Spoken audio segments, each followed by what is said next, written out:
Hello, brother. Today we're going to talk about how to start working out effectively. So, my journey with working out has been incredible. It has transformed my mental health, my self esteem, my confidence, my social skills, my social circle, the way people respect me and I respect myself, and has massively improved my mental health. So, my aim for this video is to teach you everything I know that I wish I knew at the start. So, you can have my level of transformation a lot quicker than me. So I've gone from 43 kg to 73. And this was, by the way, I was like 5'7" in this and 5'10" in this. So in this change of about 30 kilos has increased everything so much into, besides, just my athleticism and physicality. I mean, my self-respect and my respect from others has also increased like linearly. I put on 5 kilos of muscle, people respect me on 10% more or something. It's something so primal, and people can say it's shallow and whatever, but no, this is so important for humans. Your physicality, the body you wake up in every day, it shows how hard you work. People are naturally going to see you differently. Girls are going to see you as more attractive, guys are going to respect you more. It's incredible. It's something that you can start acting on today for the rest of your life, even for just the next 5 to 10 years, and it's going to metrically increase your life, improve your life, sorry. So, first point, a large house stands on a strong foundation, a mansion an even larger one. So if imagine, the blueprint of a house, say it has like this floor plan, that's the foundation, then you can build walls in it. Well, a mansion is going to have this floor plan. I know that cuts off the screen a little bit, but let me draw it here. Beautiful. You can see the difference. What does this mean? What am I trying to portray by this? Well, if you want to build a large house, you build a foundation large enough for that house. If you want to build a mansion, you build an even bigger one. So if currently your calories in, how much energy you're putting into your body are for a skinny guy that's 43 kilos like I used to be, well, then you're going to maintain at that level. If now you start eating as if you're trying to build a mansion, if you're trying to build an incredible physique, and bulk 30 kilos in the span of like 5 years, and for reference, that 5 years is a stake and can be cut down to a lot quicker.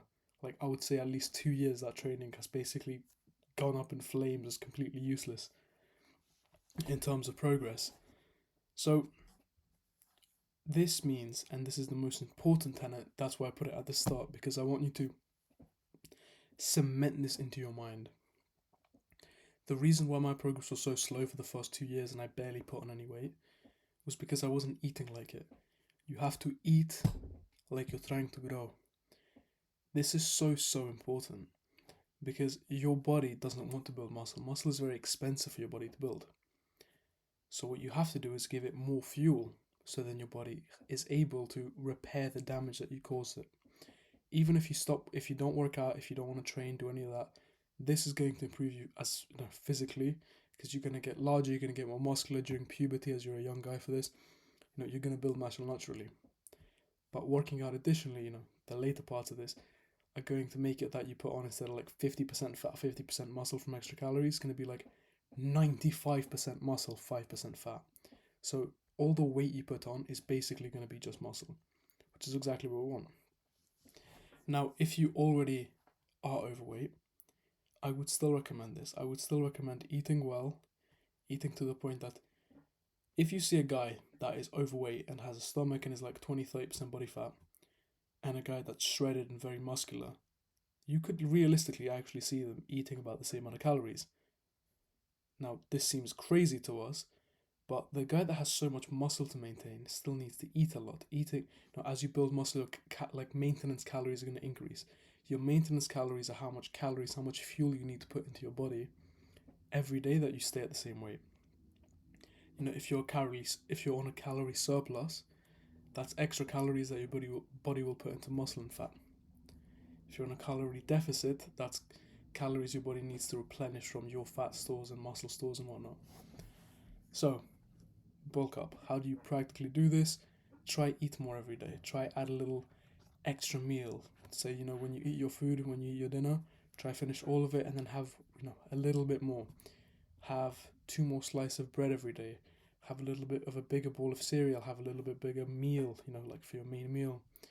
For lunch at school, maybe go buy an extra little something. We're just trying to get calories in from clean sources, preferably. It can be like 80% clean, 20% unhealthy, like chocolate and whatever, preferably 100% clean, because this is going to be your foundation to build muscle. And you should see this positively. For me, eating hasn't really been a problem because as soon as my mindset shifted to I'm building the foundation for a strong house, I just wanted to eat more clean food. I felt like an athlete. I could see the progress. I felt fantastic. And this is how I want you to see it. You're building the foundation for your mansion. So, consistency fuels. Consistent fuel makes a rocket fly.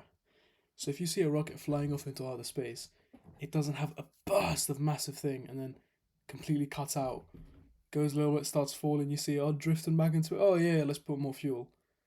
No, it just burns, drops first layer, burns, drops next layer, burns, just keeps burning. As soon as one layer, like, I don't know if you know how a rocket works, but it's like, I think this is rocket, and this is like fuel compartment, then next fuel compartment. As soon as this fuel compartment burns, it instantly, falls off the rocket, and then this fuel compartment burns, and then this one burns, and then this one, gets used. It constantly is burning. This is how I want you to think of your workouts. If you have a week where you think, okay, I'm gonna go to the gym every single day for an hour a day, fantastic. You're now gone from your baseline, which is like a 2 out of 10 of physical activity, to like an 8 for a week, and then it becomes too difficult and you feel sore and you do nothing. And then you have one day when you do 10 push-ups and then you do nothing for a week, and then you have another really good week, and it's like this. I would much rather your progress look like this. Over time, just slowly increasing, never falling. We don't want these dips. Because imagine like this. This is the equivalent of a fat guy who eats junk food 5 days a week, and then 2 days a week he's sort of like strict fast, super clean. If he eats anything, it's going to be like a salad and everything. Well, if the other 5 days he's still eating junk food, is he going to make progress? Yeah, a little bit, but is he going to make as much progress as the guy who consistently cuts out like 100, 200 calories a day? Of course not. The guy that's consistent is going to get the goal. You don't want also these periods of dips because it's really demotivating. If you have 2 weeks where you're going really consistently and you're feeling fantastic and proud of yourself, and then you don't go for 2 weeks, you'll feel like horrible within those 2 weeks. You'll feel like shit, man. It's like you look at yourself in the mirror and think, wow, I could have been working out for these last 2 weeks. Think of how I did back then. Now I'm doing nothing. That's also really bad for your mental health, and then you may want to not go the next day. So what I recommend is every single day, literally try to do 5 minutes. As soon as 5 minutes becomes super easy, every single day without a doubt you hit it, 10 minutes, then 20 minutes, then 30 minutes, then 40 minutes. Once you're doing like 40 minutes every single day consistently, you're fine. Then you can increase like an hour a day, consistently. But even that, 40 minutes onwards, I do about an hour a day. At that stage, you're doing fantastic. But I want you to reach at least 40, 45 minutes a day. This can take like a few months, even if it takes 3 months, 6 months, whatever. We're just going to try build it up every single week by a few minutes. How do we actually operationalize this? So, say you do 100 push-ups every day, 100 sit-ups, 100 squats. Well, the next week, we're going to try to do 120 push-ups a day, 120 sit-ups, 120 squats. And then after that, you can start incorporating some workout routines. So you can go on push-pull legs, for example. That's the workout split I recommend. If you don't know what a workout split is, how are you going to divide your workouts? So you're going to have one day, which is push day. That day prioritizes the chest muscles, triceps, and shoulders. And you may think, this is so weird. What is this? Those are all the muscles your body uses to push. So say you do a push-up using your chest, your triceps, the back of your arm, and your shoulders. Then you're going to do pull day. Pull day is all the muscles your body uses when it pulls, your back muscles and your biceps. And then we're going to have leg day. Leg day, obvious what we're going to do, and you can throw abs in there as well. We're going to split it in that fashion, and it's going to be super simple. I'm not going to give you a workout plan here because there's no need to. I'm not going to waste your time like this exercise. Go online, just search up beginner push workout, beginner pull workout, beginner leg workout. Find those, try them out. If they're too difficult, make them a bit easier. If they're right, keep doing them for a few weeks, improve. If they're too easy, double the amount of exercise on there. If they say do 20 push-ups, do like 2 sets. So it can be like 10 push-ups till failure, 1 set. Take a few minutes break, 3 to 5 minutes. Do it again, another 10, 2 sets. If that's too easy for you, do 20 per set if you're going to do 2 sets of push-ups. And just try and increase the difficulty of the workout. And this is going to be your foundation. This is literally still what I do. I have 12 sets I do every day. And every week I try and increase. Okay, these 3 felt a bit easy this week. I might increase them a little bit. I might add an extra 5% on, 10% on. So then every single week I'm getting stronger and give more for my body to take. And this is exactly how you're going to work forward. So to really to make this clear and show this to you, each round of boxing is more tiring than the last. So what do I mean by this? So, at the start of a boxing round, both fights have a lot of energy. It's like a 2 out of 10 difficulty. And as the rounds go on, they get more and more tired. At this point, this is where,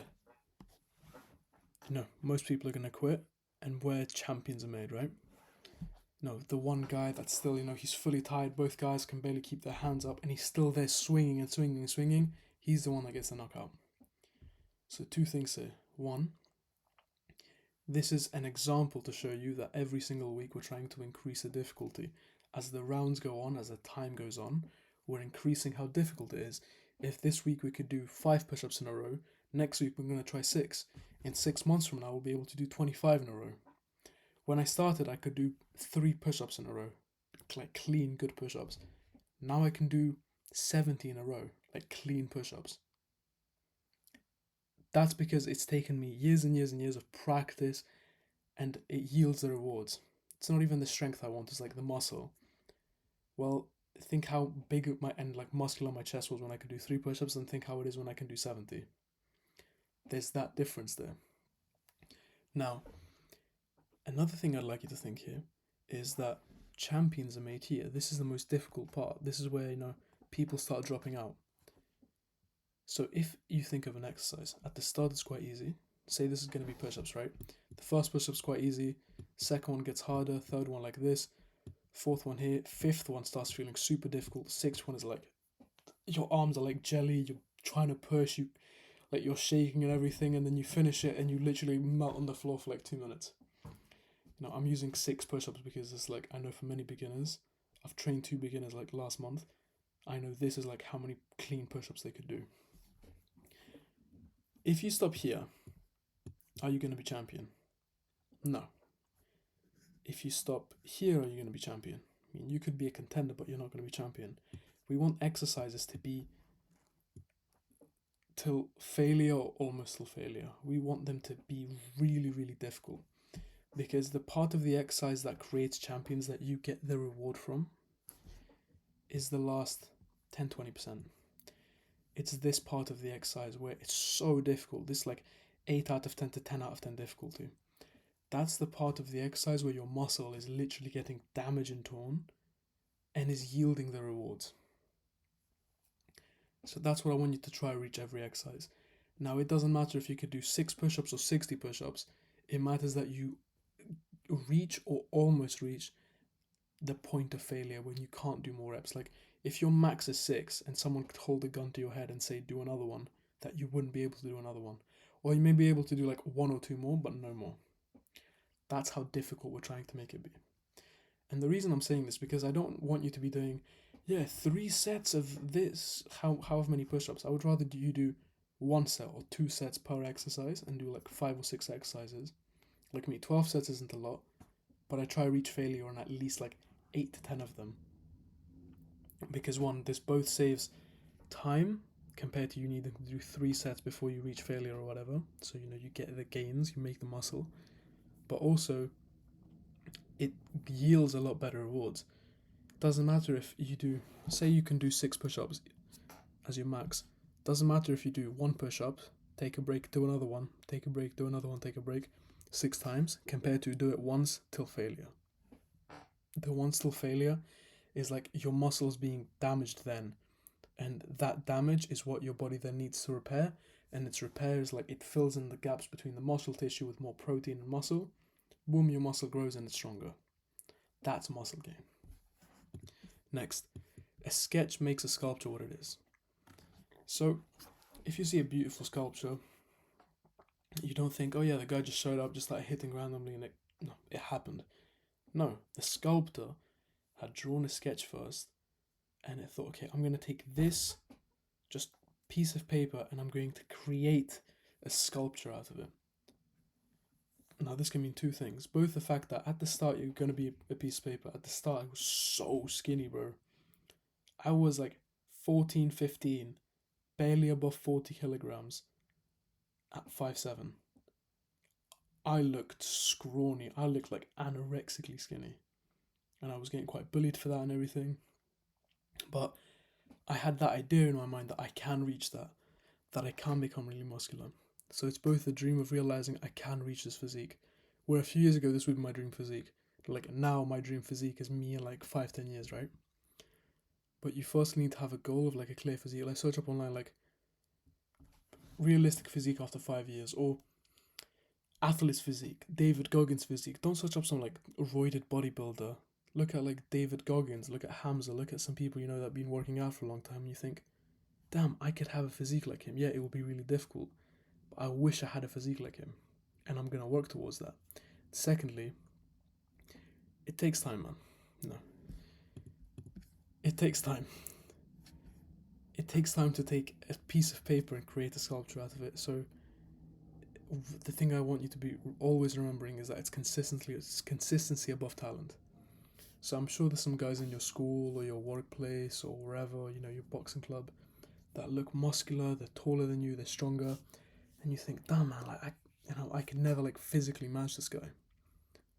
The thing that I want you to remember is the fact that if you work out every day for the next 5 to 10 years, you're gonna look a lot better than that guy. Maybe he's just muscular as a kid, his parents fed him a lot, he grew taller, grew stronger, whatever. But now he doesn't really need to work out. He doesn't feel the need. He already feels bigger than everyone. And the way I could show this to you, for example, is I have a friend who, tall, big, like strong guy. He was working out for a little bit, playing football, stopped, and now, after years of him being like a lot stronger than me and everything, at some point he was 15 kilos heavier than me. We weighed ourselves. He was a kilo heavier than me, and he is 3 inches taller than me. So what does that show? Like, I'm a lot more muscular than him because, if we were the same height, I'd be weighing more. And this isn't to put my friend down. This is literally just show that consistency will beat talent every time. If you are someone who, for example, is quite tall now or has some good genetics, maybe you have like a natural V-taper, you have abs already, you don't work out and you just lean, don't think that I don't need to work out. Think that there's this guy over there that looks like looks like a sculpture, and he's also a professional athlete, and he's way stronger than me, and he has way better cardio. Girls think he's a lot more attractive. Think that I can reach that guy. I can work towards that. That yeah, he's there now, but if I work for it for the next 5 to 10 years, I will look better than him. And even if you don't, screw other guys, screw comparing yourself to other people, like me comparing myself to my friend for this story. Think about the fact that there's the version of you that thinks, yeah, I'm okay now, and doesn't do anything, and the version of you that works for 5 years. At the end of the 5 years, who would people respect? Who would girls want to sleep with? And this isn't shallow, this is like human nature. Which of these versions do you want to be, man? This is a decision you get to make every single day. Do you work out today or do you stay in bed? And finally, what does this have to do with mental health? Like, this is a mental health channel, right? This is self-love. You choosing every day that I'm going to work hard today for my future self. I'm going to work hard today so Alex in 5 years can have love. I'm going to work hard today in my business so Alex in 5 years can have money. I'm going to work hard today on my mental health so Alex in 5 years is very happy. I'm not going to think, yeah, I'm fine, I'll play video games for 8 hours and do nothing. This act of working towards your future self is how I started my self-improvement journey and working towards my mental health. I started this at the worst period of my life, and now I'm in the best period of my life. And something I've always kept is working out. Sure, there's bumps along this road. There's like a week or two that you don't do anything. Maybe longer for you. There's weeks where you do fantastic and weeks where you don't do good. But caring for your future self and thinking, okay, about the sculpture that I can become, about the dream of what I can achieve, that's self love, man. Every day, I decide that I want to work hard for my future self. This isn't a punishment to today. It's like, oh yeah, I didn't do good. I'm gonna work out and struggle. To know that every rep you do now is a rep you don't have to do in the future. Every workout you do now is a workout closer to your future self. That's a beautiful thing, man. Like every time you're gonna finish a workout, a hard workout, you're gonna feel so proud of yourself. Looking better, it's gonna both get you more respect from men and both gonna get you a lot more attraction from girls.